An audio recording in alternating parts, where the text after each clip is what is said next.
श्री स्वामी समर्थ. नमस्कार दर्शक हो, स्वागत आहे आपल्या स्वामी समर्थ कृपा राशी भविष्य चॅनलवर. श्रावण महिना म्हटलं की चैतन्य, भक्ती आणि नवीन ऊर्जेची पर्वणी.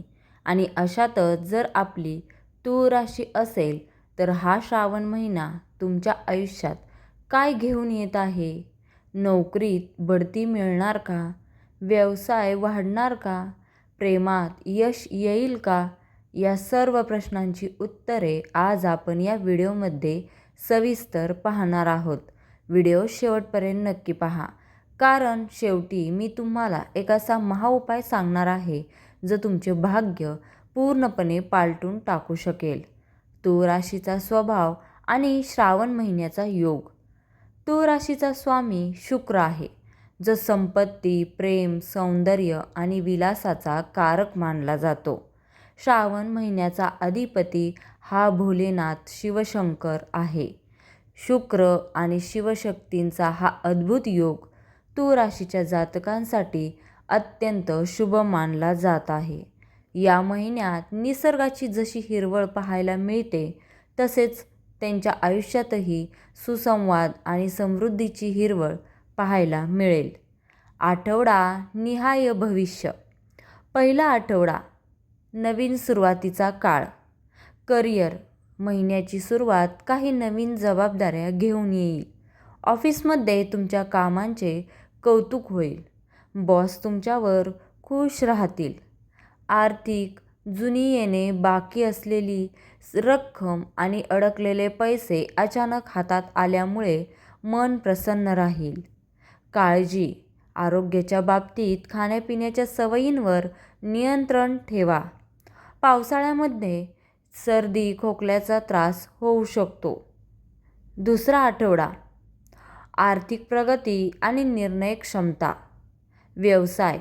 जर तुम्ही व्यवसाय करत असाल तर हा काळ मोठा निर्णय घेण्यासाठी उत्तम आहे. नवीन डील फायनल होऊ शकते. पारिवारिक जीवन. कुटुंबातील एखाद्या सदस्यांकडून चांगली बातमी ऐकायला मिळू शकते. घरात धार्मिक वातावरण राहिल्याने मन शांत राहील. विद्यार्थी वर्ग. उच्च शिक्षणासाठी प्रयत्न करणाऱ्या विद्यार्थ्यांसाठी हा आठवडा यश देणारा ठरेल. श्रावण महिना तिसरा आठवडा. नातेसंबंध आणि प्रेमजीवन. प्रेमसंबंध. तूळ राशीच्या प्रेम प्रकरणात गोडवा वाढेल. जोडीदारासोबत लाँग ड्राईव्ह किंवा फिरण्याचा योग येईल. जर लग्नाची बोलणी सुरू असतील तर ती मार्गी लागू शकतात. नातेसंबंध. मित्रांची आणि भावंडांची मोलाची साथ लाभेल. जुने गैरसमज दूर होऊन नाते अधिक घट्ट होईल. आर्थिक नियोजन.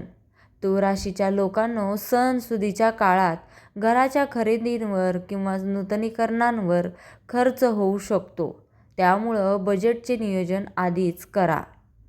चौथा आठवडा संयम आणि यशाची शिखरे. यश. महिन्याचा शेवट हा तुमच्यासाठी यशाची नवीन शिखरे सर करणारा ठरेल. बऱ्याच दिवसांपासून रखडलेली महत्त्वाची कामे या आठवड्यात पूर्ण होतील. मानसिक स्थिती. तूळ राशीची मानसिक स्थिती ताणतणाव पूर्णपणे नाहीसा होईल आणि आत्मविश्वासात मोठी वाढ झालेली दिसून येईल. तूळ राशीचा करिअर आणि जॉब प्रोफाईल. नोकरदार वर्गांसाठी ट्रान्सफर किंवा प्रमोशनचे योग दाट आहेत. ज्यांना परदेशात नोकरीची किंवा प्रोजेक्टची संधी हवी आहे, त्यांच्यासाठी हा काळ अनुकूल पावले उचलणारा ठरेल. कला, मीडिया, फॅशन, बँकिंग आणि IT क्षेत्रात काम करणाऱ्या तूळ राशीच्या लोकांना विशेष फायदे मिळतील. आर्थिक स्थिती आणि संपत्ती. उत्पन्नाचे एकापेक्षा जास्त स्रोत निर्माण होऊ शकतात. शेअर बाजार किंवा म्युच्युअल फंडात गुंतवणूक करण्यासाठी तज्ज्ञांचा सल्ला घेऊन पावले उचलावीत. जमिनीची किंवा वाहनांची खरेदी करण्यासाठी हा श्रावण महिन्यातील हा काळ अतिशय शुभ आहे.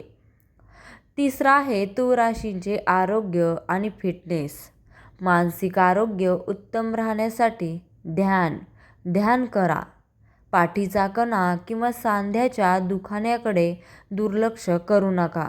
योगासने आणि हलका व्यायाम तुमच्यासाठी फायदेशीर ठरेल. श्रावण महिन्यातील विशेष आणि अचूक उपाय. तूळ राशीच्या लोकांनी या श्रावण महिन्यात आवर्जून हे उपाय करावेत. पहिला उपाय आहे पांढऱ्या वस्तूंचे दान. शुक्रवारच्या दिवशी गरजूंना तांदूळ, साखर किंवा पांढऱ्या रंगाच्या वस्तूंचे दान करा. यामुळे शुक्र ग्रह मजबूत होतो. दुसरा उपाय आहे शिवलिंगाची पूजा. श्रावण सोमवारी महादेवावर कच्चे दूध आणि मध वाहून ओम नमः शिवाय मंत्राची एक माळ जप करा. तिसरा उपाय लक्ष्मी स्तोत्र पठण.